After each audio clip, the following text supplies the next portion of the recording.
Welcome to Atom Classes. Last lecture में मैंने आपको फैराडेज का फर्स्ट लॉ बताया था। आज जो है फैराडेज सेकंड लॉ के बारे में जानेंगे और इस पे कुछ न्यूमेरिकल करेंगे।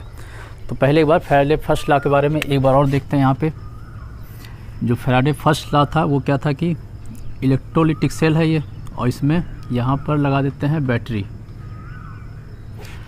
और बैटरी लगाने के बाद यहाँ जब चार्ज जा रहा है तो ये क्या होगा, डिपॉजिट करेगा, एक जगह क्या होगा, डिसोसिएटेड होगा, और कितना अमाउंट डिसोसिएट हो रहा है वो किस पे डिपेंड करेगा, यहाँ से कितना चार्ज जा रहा है। तो वो जो फर्स्ट लॉ था वो था Q डायरेक्टली प्रोपोर्शनल W, ये था फर्स्ट लॉ के केस में। ठीक है, सेकेंड लॉ में क्या करेंगे कि इसी इलेक्ट्रोलिटिक सेल को क्या करेंगे कि 2-3 इलेक्ट्रोलिटिक सेल को सीरीज में हम जोड़ देंगे, और उस समय हम कैलकुलेट करेंगे कि कितना डिपॉजिट हो रहा है। ठीक है, तो ये सेकेंड लॉ में आता है। जैसे एग्जांपल, जैसे कि यहाँ बताते हैं फिगर बना के इसका। तो सेकेंड लॉ में क्या करेंगे कि इसको हमको सीरीज में जोड़ना है, बहुत सारे सेल को, इलेक्ट्रोलिटिक सेल को। जैसे यहाँ पे 3 सेल ले लिए, अब यहाँ पे इलेक्ट्रोड ले लेते हैं। अब सभी में जो इलेक्ट्रोड होगा वो अलग अलग होगा। इसमें ऐसा इलेक्ट्रोड है, यहाँ पर अलग कलर का बना देते हैं, और ये भी एक अलग कलर का, तो वापस ग्रीन से ही बनाते हैं इसको भी।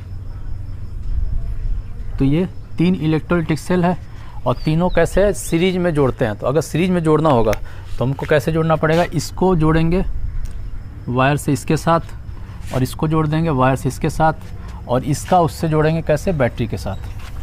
तो यहाँ पॉजिटिव होता है, फिर नेगेटिव, पॉजिटिव नेगेटिव, और इसको ऐसे जोड़ दिए इसके साथ। तो इस टाइप का जो सेल बन के आएगा इसको बोलते हैं सीरीज में जुड़ा हुआ है। ठीक है, ये इलेक्ट्रोलिटिक सेल है और ये किस में जुड़ा हुआ है, सीरीज में जुड़ा हुआ है।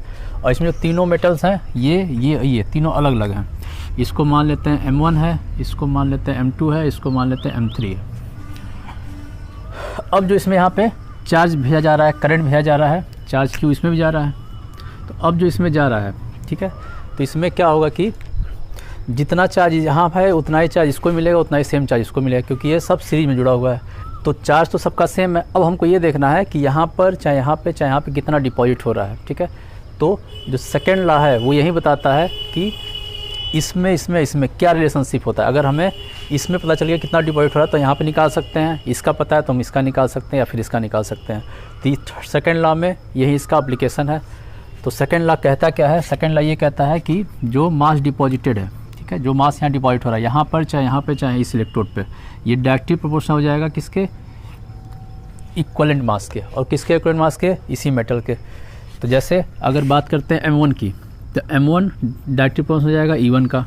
उसी तरह से अगर W2, ये यहाँ कितना मास हो, W2 डायरेक्टली प्रोपोर्शनल हो जाएगा E2 के। अब यहाँ पे अगर हम इक्वेशन 1 मान लेते हैं, इक्वेशन 2 मान लेते हैं, तो अगर इसको 1 डिवाइड बाई 2 करते हैं तो क्या हो जाएगा W1 divide by W2 equal to E1 by E2।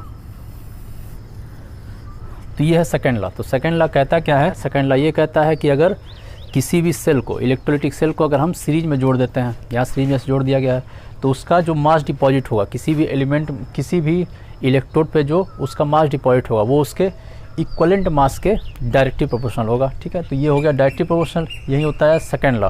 अब इससे हम ये निकाल सकते हैं कि W1 by W2 equal to E1 by E2। अब इस फार्मूले में और क्या क्या चेंजेस कर सकते हैं, तो इक्विवेलेंट मास की जगह हम एक ये भी बताए थे कि Z equal to E divide by 96500। ठीक है, तो E की जगह हम Z भी लिख सकते हैं। तो इसी फार्मूले में हम आगे लिख सकते हैं W1 by W2 equal to E1 by E2, और E की जगह हम Z इंटू 96500 लिख सकते हैं। तो 965 ऊपर नीचे दोनों तरफ होगा तो वो कट जाएगा, तो यहाँ पे हो जाएगा Z1 बाई Z2। तो बस सेकेंड लॉ के लिए इसी फार्मूले को हमको यूज करना है, और इस पर हमको निकालना है कि अगर हमको ये पता चल गया कि अगर यहाँ पे कौन सा मेटल है और यहाँ कितना डिपॉजिट हो रहा है, तो यहाँ कितना डिपॉजिट होगा ये हम कैलकुलेट कर सकते हैं। अब कैसे करेंगे हम देखते हैं। जैसे हम मान लेते हैं कि यहाँ पर है कॉपर, और यहाँ मान लेते हैं एल्युमिनियम है। ठीक है, और यहाँ पे भी मान लेते हैं, क्या मान लिया जाए, Mg, यहाँ पे Mg मान लेते हैं। अब क्वेश्चन ये कहता है कि यहाँ पर जो डिपॉजिट हो रहा है वो हो रहा है 6.35, इतना ग्राम डिपॉजिट हो रहा है। तो यहाँ पर कितना डिपॉजिट होगा, ठीक है, ये क्वेश्चन है कि अगर यहाँ पर इतना डिपॉजिट हुआ तो यहाँ पर एल्युमिनियम कितना डिपॉजिट होगा। सिंपल इस तरह से सिंपल क्वेश्चन पूछेगा। तो इसको कैसे निकालेंगे देखते हैं, ठीक है। इसको पहले मिटा देते हैं, इसको हम यहाँ लिख देते हैं साइड में। तो W1/W2 equal to E1/E2 equal to Z1/Z2। अब इसी फार्मूले को यूज करके कैसे हमें निकालना है वो देखना है। अब जो है यहाँ पे कॉपर दिया हुआ है, तो पहले पे कॉपर इतना डिपॉजिट हुआ, तो W1 की वैल्यू हमको पता चल गया 6.35 और हमको W2 की वैल्यू निकालना है। और W1 किसको माने हैं, कॉपर को माने हैं, और W2 माने हैं एल्युमिनियम को माने हैं। अब दोनों का हमको इक्विवेलेंट मास निकालना पड़ेगा, ठीक है। ये E क्या है, इक्विवेलेंट मास है, ये क्या है, इलेक्ट्रोकेमिकल इक्विवेलेंट। ये सब लास्ट लेक्चर में फैराडे फर्स्ट लॉ में ही हमने इसके बारे में डिटेल बता दिया था, ठीक है। तो E1 होता है मोलर मास, मोलर मास कह सकते हैं, या फिर यहाँ पे एटम है तो एटॉमिक मास लिख सकते हैं। और डिवाइड बाय होता है कि total number of electron transfer लिख दे, या फिर चेंज लिख सकते हैं, तो चेंज या ट्रांसफ़र लिख देंगे। अब E1 क्या है, कॉपर है, तो कॉपर का जो मास होता है वो होता है 63.5। और कितने नंबर ऑफ इलेक्ट्रॉन में चेंजेज हो रहा है, तो कॉपर जो कॉपर चेंज हो रहा है, यहाँ पे क्या होगा, कॉपर से Cu++ बनता है, तो यहाँ पे हो गया Cu से Cu++। कहने मतलब 2 इलेक्ट्रॉन का चेंजेज हो रहा है, तो N की वैल्यू यहाँ 2 हो जाएगी। ये हो गया E1 की वैल्यू। अब कैलकुलेट करना हमको इसके लिए E2 की वैल्यू। तो E2 की वैल्यू कितना होगा, तो सबसे पहले इक्विवेलेंट मास निकाल लेंगे E2 का। अब E2 का एल्युमिनियम, तो एल्युमिनियम का जो मॉलिक्यूलर मास होता है वो होता है 27 एटॉमिक मास। जो एल्युमिनियम है, एल्युमिनियम क्या होगा, ट्रिपल+ बनाएगा, तो 0 से ट्रिपल+ बना, तो इसमें 3 इलेक्ट्रॉन का चेंज होता है, यहाँ लिख देंगे 3। तो हमको E1 की वैल्यू पता चल गई, E2 की वैल्यू पता चल गई, W1 की वैल्यू पता है, W2 का निकाल देना। अब डायरेक्ट इस फार्मूले पर लिख देना है। तो करते हैं इसको सॉल्व, यहाँ पे कर देते हैं, फार्मूला दोबारा लिखते हैं, W1/W2 equal to E1 divide by E2। अब इसी फार्मूले से कैलकुलेट करना है। तो W1 दिया हुआ है 6.35 और डिवाइड बाई W2 हमें निकालना है, W2 हो गया इक्वल टू E1 दिया हुआ है यहाँ पे, तो E1 हो जाएगा 63.5 डिवाइड बाई 2, और E2 दिया है ये, तो इसको ले देंगे, इससे डिवाइड कर देते डायरेक्ट हो जाएगा, 9 से कट जाएगा, 9 आएगा, तो ये हो गया 9। अब इसको कैलकुलेट करना है, तो इससे ये कटेगा तो यहाँ पे आ जाएगा 10। तो इससे ये कटा, इससे काट देते हैं इसको, क्योंकि यहाँ पे पॉइंट है, इसमें यहाँ पॉइंट है, तो इससे ये कट गया और यहाँ आ गया 10, और 2 से ये कट गया, ये हो गया 5। अब ये इधर जाएगा, तो W2 इक्वल टू हो जाएगा 9 डिवाइड बाई 5। अब 9/5 है, इसको जो है डिवाइड करेंगे, तो कितना आ जाएगा, 1 आ गया, बच गया 4, तो यहाँ पे 8 आ गया। अब इतना ग्राम, तो ये वैल्यू आ गई आपकी। तो यहाँ पे आ गया कि एल्युमिनियम कितना डिपॉजिट होगा, तो 1.8 ग्राम डिपॉजिट होगा। अगर कॉपर यहाँ पे इतना डिपॉजिट हुआ, तो एल्युमिनियम यहाँ पे 1.8 ग्राम डिपॉजिट होगा। अब इसी तरह हम Mg का भी निकाल सकते हैं कि Mg कितना डिपॉजिट हुआ। तो सेम इसी प्रोसेस को करते हैं, यहाँ इसको मिटा के यहाँ पे कर देते हैं, Mg का डिपॉजिशन कैसे होगा, ठीक है, इतने में ही सॉल्व हो जाएगा ये, ठीक है। तो यहाँ पे कर देते हैं Mg कैसे डिपॉजिट हो रहा है। तो यहाँ पे हमको इसी से ले सकते हैं, चाहे इससे, दोनों में से कोई भी वैल्यू लेके हम किया जा सकता है, ठीक है। जैसे एग्जांपल में है कि W1/W2 इक्वल टू E1/E2 लिख सकते हैं। इसके अलावा हम लिख सकते हैं W2/W3 इक्वल टू E2/E3, ये भी लिख सकते हैं। तो इसी को लेके चलते हैं, ठीक है। तो कॉपर है तो आपका यहाँ पे, तो डायरेक्ट इसी फार्मूले को लेके चलते हैं। तो W1 यहाँ दिया हुआ है, ये हो जाएगा 6.35 और डिवाइड बाई W2 मैग्नीशियम का निकालना है इक्वल टू E1 इसी के लिए निकालना है, इसके लिए लिखा ही हुआ है, कितना है 63.5 डिवाइड बाई 2, और मैग्नीशियम जो होता है ये भी बनाता है Mg++, ठीक है। तो इसके लिए भी 2 आएगा। तो अगर इसका हमको लिखना होगा तो कैसे लिखेंगे, यहाँ पहले हम E2 की वैल्यू लिख ही देते हैं। मैग्नीशियम का होता है 24 और डिवाइड बाई 2, तो हो जाएगा 12, तो नीचे लिख देंगे 12। अब इसे हमें सॉल्व करना है, सेम प्रोसीजर वही होगा। इससे ये कट गया, यहाँ आ गया 10, इससे ये कट गया, ये हो गया 5, और 5 से जब इसको काटेंगे तो कितना आ जाएगा 2.4। तो यहाँ पे जो W2 होगा वो हो जाएगा 2.4 ग्राम। कोई भी अगर हम इलेक्ट्रोड लेते हैं, किसी मेटल का इलेक्ट्रोड लेते हैं, तो उसका हम निकाल सकते हैं। अगर एक हमको पता है तो अगला हम निकाल सकते हैं। और ये भी हो सकता है कि इसका नहीं पता, तो हमें क्या पता होगा, क्यू का वैल्यू पता होगा। तो क्यू के वैल्यू पता होने से हम क्या निकालेंगे, फर्स्ट लॉ पे जाएंगे और फर्स्ट लॉ से सबसे पहले तो इसमें कितना मास डिपॉजिट हुआ वो निकालेंगे और इससे फिर रिलेट करके इससे निकालेंगे। तो अब सबसे पहले आपको बताएंगे कि इक्विवेलेंट मास कैसे निकाला जाता है। इक्विवेलेंट मास निकालना आ गया तो फिर आपको ये सेकंड लॉ को आप तभी जो है अप्लाई कर सकते हैं, क्योंकि उसमें इक्विवेलेंट मास पूछा हुआ है। तो पहले इक्विवेलेंट मास बताएंगे और उसके बाद फिर एक एक्सरसाइज का एक क्वेश्चन बताएंगे जो सेकंड लॉ पे बेस्ड है। ठीक है, तो स्टार्ट करते हैं सबसे पहले इक्विवेलेंट मास निकालना। तो जैसे इक्विवेलेंट मास, तो इसका जो फार्मूला होता है वो होता है, यहाँ पे लिखते हैं मॉलिक्यूलर मास और डिवाइड बाय कर देते हैं कि total number of electron change, कितने नंबर ऑफ इलेक्ट्रॉन का चेंजेज हो रहा है। ठीक है, इसको हिंदी बोलते हैं तुल्यांकी भार। अब जैसे हम निकालना है हमें अगर एल्युमिनियम का इक्विवेलेंट मास, तो एल्युमिनियम का पहले मॉलिक्यूलर मास होता है 27 और divide by total number of कितने इलेक्ट्रॉन चेंज हो रहा है। तो एल्युमिनियम कभी बनाएगा तो एल्युमिनियम बनाता है +3, तो एल्युमिनियम से +3 बना, तो यहाँ पे कितने टन का चेंजेज हुआ, 3 इलेक्ट्रॉन का, तो यहाँ लिख देंगे 3, तो इसकी वैल्यू हो जाएगी 9।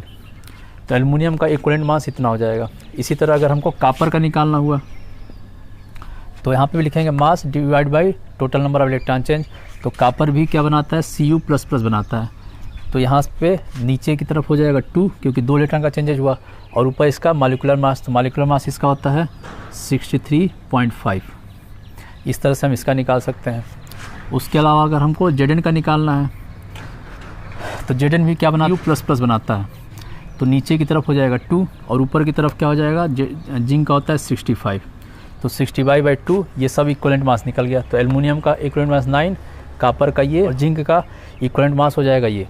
अब कुछ और भी क्वेश्चन कराते हैं इसमें, जैसे दिया हुआ है MnO4- और इससे बन गया Mn++, ये बना। तो इसके लिए अगर हमको यहाँ पे Mn का अगर इक्विवेलेंट मास निकालना होगा तो सबसे पहले इसका ऑक्सीडेशन नंबर और इसका ऑक्सीडेशन नंबर देखेंगे, इसमें क्या चेंज आ रहा है वो देखेंगे, क्योंकि उतना ही इलेक्ट्रॉन का चेंजेज हो रहा है। तो इसका हमको निकालना है, तो कैसे ऑक्सीडेशन नंबर कैसे निकलता है, x का मान, इसको मान लेते हैं x, अब प्लस ऑक्सीजन का हो जाता है -2 और कितने ऑक्सीजन 4 × 4 इक्वल टू जो चार्ज इस पर -1 लिख देंगे। अब इसको सॉल्व करें तो x और ये हो जाएगा -8 इक्वल टू -1, ये इधर गया तो +8 हो गया, तो x इक्वल टू हो जाएगा +7। तो यहाँ पे +7 हो गया, यहाँ पे है +2, तो कितने का चेंजेज हुआ, 5 का चेंजेज हुआ। तो अगर हमको इसका इक्विवेलेंट मास निकालना है तो यहाँ नीचे की तरफ हो जाएगा 5 और ऊपर की तरफ इसका मॉलिक्यूलर मास लिख देंगे। ठीक है, तो इस तरीके से हम जो है किसी का भी इक्विवेलेंट मास निकाल लेते हैं। अब एक चीज़ और हमें जानना है, फर्स्ट क्या कहता है, W = डायरेक्ट प्रोपोर्शनल होता है Q। ठीक है, तो कितना डिपॉजिट हुआ वो किस पे डिपेंड करेगा, कितना उसको चार्ज दे रहे हैं। ठीक है, एल्युमिनियम ट्रिपल+ से बन गया एल्युमिनियम, तो यहाँ पर कितने इलेक्ट्रॉन की रिक्वायरमेंट हुई, 3 इलेक्ट्रॉन की, तो यहाँ पर लिख देंगे 3 इलेक्ट्रॉन। अब हमें ये देखना है कि अगर इसका एक एटम लेते हैं, एल्युमिनियम का अगर एक एटम लेंगे तो उसको 3 इलेक्ट्रॉन की ज़रूरत पड़ रही है। अगर हम अब क्या करें, एल्युमिनियम का 1 मोल ले लें, तो यहाँ पे लिख देते हैं, अगर एक एटम की बात करते हैं तो एक एटम के लिए 3 इलेक्ट्रॉन की ज़रूरत पड़ेगी। अब अगर हम 1 मोल ले लेंगे, 1 मोल एटम ले लेंगे, तो यहाँ पे नंबर ऑफ इलेक्ट्रॉन कितना ज़रूरत पड़ेगा, 3 मोल इलेक्ट्रॉन की ज़रूरत पड़ेगी। ठीक है, तो 1 मोल इलेक्ट्रॉन का जो चार्ज होता है, तो चार्ज ऑफ 1 मोल इलेक्ट्रॉन वो कितना होगा कि, तो यहाँ पे जो 1 मोल इलेक्ट्रॉन का होगा, तो पहले तो चार्ज लिखते हैं 1.9 × 10⁻⁻19, तो 1 इलेक्ट्रॉन का चार्ज ये हुआ। और टोटल 1 मोल की बात करें तो 1 मोल होता है 6.022 × 10⁻23। अब इस पूरे का जो मल्टीप्लाई आता है वो होता है 96487 कूलम, इतना होता है। और इसको नियर अबाउट लिख देते हैं 96500 कूलम्स। और ये किसके बराबर होता है, ये बराबर होता है 1 फैराडे के। तो 1 मोल इलेक्ट्रॉन का जो चार्ज होगा 1 फैराडे के बराबर होगा। अब यहाँ पे 3 मोल हो गया, 3 मोल इलेक्ट्रॉन हो गया, तो इसका हो जाएगा 3 फैराडे। तो सिंपल सा हम अगर ऐसे देखेंगे कि कितने नंबर ऑफ इलेक्ट्रॉन का चेंजेज हो रहा है उतने फैराडे चाहिए।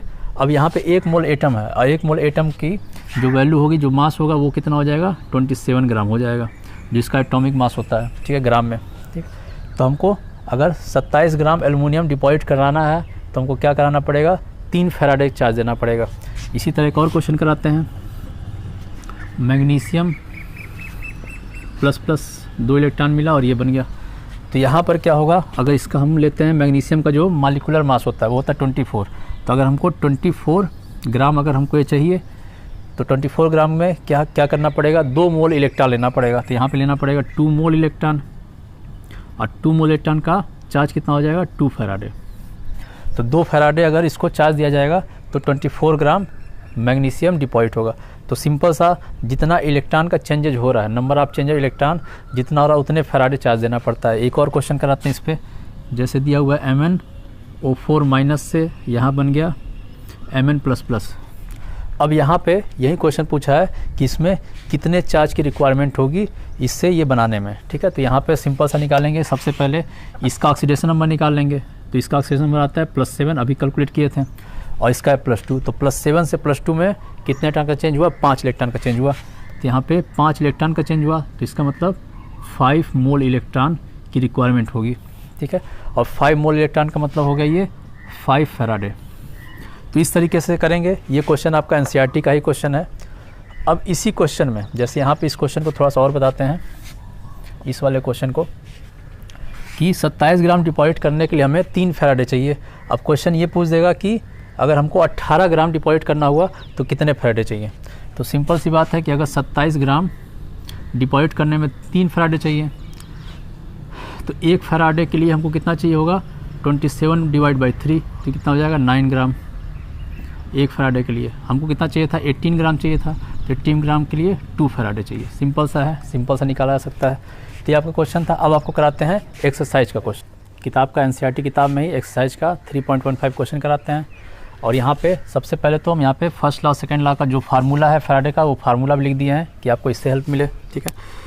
तो क्वेश्चन जैसे यहाँ पे आपको शो भी हो रहा होगा, क्वेश्चन में क्या दिया हुआ है कि 3 इलेक्ट्रोलाइटिक सेल दिए गए हैं। पहला दिया हुआ है ZnSO4 का है, दूसरा जो दिया हुआ है AgNO3 का है, और तीसरा है CuSO4 का। इसको बोल दिया गया है A, इसको बोला गया है B, इसको बोला गया है C। और इन तीनों को कैसे जोड़ा गया है, सीरीज में जोड़ दिया गया है, श्रेणी में। अब यहाँ पे क्या किया गया है, जो इसमें करंट दिया गया है वो दिया गया है, यहाँ लिख देते हैं करंट I जो दिया गया है 1.5 एम्पियर दिया गया है। साथ में क्या दिया हुआ है, जो B है, ये कैथोड पे जो डिपॉजिट हो रहा है वो कितना हो रहा है, 1.45 ग्राम डिपॉजिट हो रहा है, ठीक है। अब पूछा है कि कितना समय में प्रवाहित होगा, विद्युत धारा कितने समय में प्रवाहित होगा। अब इसमें पूछा हुआ है IT की वैल्यू पूछा हुआ है, कितना समय, इसको कितने समय तक करंट इसमें दिया जाए कि इतना ये डिपॉजिट हो जाए। साथ में पूछा है कॉपर और जिंक का, साथ में पूछा हुआ है कि कॉपर का मास पूछा हुआ है और Zn का भी मास पूछा गया है। तो ये इतनी चीज़ें पूछी गई हैं, तो इसको सॉल्व करते हैं। तो इसमें सबसे पहले जो है फैराडे का फर्स्ट लॉ लगेगा और फिर सेकंड लॉ लगेगा। तो फर्स्ट लॉ से हमें क्या पता चलेगा, इसके बारे में T की वैल्यू निकल जाएगी। तो यहाँ पे सॉल्व करते हैं, जैसे Q = IT दिया हुआ है, ये फार्मूला लेंगे। तो W = ले लेंगे EIT डिवाइड बाई 96500। ये फर्स्ट लॉ का फार्मूला है। अब इसके लिए हमको यूज करना है Ag के लिए, सिल्वर के लिए। तो यहाँ पे ये दे दिया है 1.45 इक्वल टू सिल्वर का, अगर तो सिल्वर का हमें अब इक्वलेंट मास निकालना है। तो इक्वलेंट मास के लिए ये होता है E = ये मॉलिक्यूलर मास लिखते हैं, तो ये होता है 108, और जो इस पर change in number of electron, तो कितना होगा, Ag यहाँ पे प्लस में है तो 0 से प्लस 1 1 इलेक्ट्रॉन का चेंजेज हो गया। E की वैल्यू हो जाएगी 108 इंटू I की वैल्यू यहाँ दी गई है 1.5, इंटू लिख देंगे T और डिवाइड बाई 96500। अब इसे हम सॉल्व करेंगे तो T की वैल्यू निकल जाएगी। अब इसको हम निकाल भी देते हैं, तो T = हो जाएगा, ये वैल्यू इधर जाएगा तो 1.45, ये इधर गया तो हो जाएगा 96500, और डिवाइड बाई ये वैल्यू नीचे आ जाएगा 108 और गुणे 1.5। अब इसको कैलकुलेट करना है, तो ये 3 वैल्यू जो आएगी आ जाएगा 1295.6 और डिवाइड बाई 1.5, ये हो गया। तो ये पूरा कैलकुलेशन करने के बाद जो इसकी वैल्यू आएगी 14 मिनट 24 सेकेंड। तो ये हमें मिल गया, इसकी वैल्यू। इतना टाइम लग रहा है हमको, यहाँ पे T की वैल्यू है इतना ग्राम डिपॉजिट करने में। तो सबसे पहला तो हमें ये निकल गया। अब हम पूछना है कॉपर और Zn का निकालना है। तो इसको हम सेकेंड लॉ से फॉलो करके निकालेंगे। तो ये पहला हो गया। अब इसमें सेकेंड लॉ को फॉलो करेंगे तो W1 divide by W2 equal to E1 divide by E2। तो यहाँ पे हम ले लेते हैं, इसको 1 मान लेते हैं, इसको 2 मान लेते हैं, इसको मान लिए 1, इसको मान लिए 2। ठीक है, तो 1 हमको ये निकालना है तो यहाँ लिख देंगे, इसी का निकालना है W1 और डिवाइड बाई W2 में इसका हमें मास लिखना है तो 1.45 ये हो गया। अब हमें लिखना है इक्विवेलेंट मास पहले का डिवाइड बाई इक्विवेलेंट मास दूसरे का। तो Zn दिया हुआ है और Zn का होता है 65, तो यहाँ लिख देंगे 65 और 2 इलेक्ट्रॉन 2 चार्ज होता है इस पर, तो डिवाइड बाई 2 कर देंगे इक्विवेलेंट मास निकालने के लिए। और साथ में करेंगे E2 की वैल्यू, E2 की वैल्यू यहाँ पे निकाला गया है, कितना आया था 108, तो 108। अब इसी को हमें सॉल्व करना है तो W1 इक्वल टू हो जाएगा, ये इधर चला जाएगा तो हो जाएगा 65 इंटू 1.45 और डिवाइड बाई 2 इंटू 108। ये पूरा कैलकुलेट करने के बाद जो वैल्यू आएगी 0.438 ग्राम। तो ये हमको मिल गया W1। अब हमको निकालना है W1 मतलब क्या था, यहाँ पे जिंक कितना डिपॉजिट हुआ। अब हमको कॉपर का डिपोजिशन निकालना है, एक इसको ले लेंगे और साथ में इन दोनों में से कोई ले लेते हैं। तो हम ले लेते हैं 1 और 3 ले लेते हैं। तो यहाँ पे लिख देंगे W1 divide by W3 equal to E1 divide by E3 ये हो गया। अब W1 इसको माना गया है तो जिंक का हमें लिखना है, तो जिंक का हमें पता चल गया यहाँ पे, तो ये लिखेंगे ऊपर 0.438 और डिवाइड बाई W3 कॉपर का निकालना है तो इसको W3 कर देते हैं इक्वल टू इसका इक्विवेलेंट मास, तो इसका इक्विवेलेंट मास था 65 डिवाइड बाई 2, तो लिखेंगे 65 डिवाइड बाई 2 और E3 का इक्विवेलेंट मास निकालना है तो कॉपर का, तो यहाँ निकाल देते हैं। अगर कॉपर का हमको निकालना है तो इसका होता है 63.5 और ये भी +2 बनाता है तो डिवाइड बाई 2 कर देंगे, तो इसको भी लिख देंगे यहाँ पे 63.5 और डिवाइड बाई 2 है तो ऊपर चला जाएगा वो। अब इसे सॉल्व करना है तो 2 से 2 सबसे पहले कट गया। अब W को इधर ले जाते हैं, इसको ऐसे जाते हैं, ये हो जाएगा W3 इक्वल टू ये ऊपर चला गया, ये नीचे चला जाएगा तो हो जाएगा 0.438 इंटू ये ऊपर चला गया हो जाएगा 63.5 और डिवाइड बाई ये नीचे चला गया हो जाएगा 65। अब इसको पूरे को कैलकुलेट करेंगे। इस पूरे को कैलकुलेट करने के बाद जो वैल्यू आएगा, वैल्यू आ रहा है 0.426 ग्राम। तो यहाँ पे तीनों का पता चल गया हमें कि सबसे पहले कि Zn कितना डिपॉजिट हुआ, फिर Eg इसका तो दिया ही हुआ था, और कॉपर यहाँ पे हो गया कॉपर कितना डिपॉजिट हुआ। तो इस तरीके से हम निकाल सकते हैं इसकी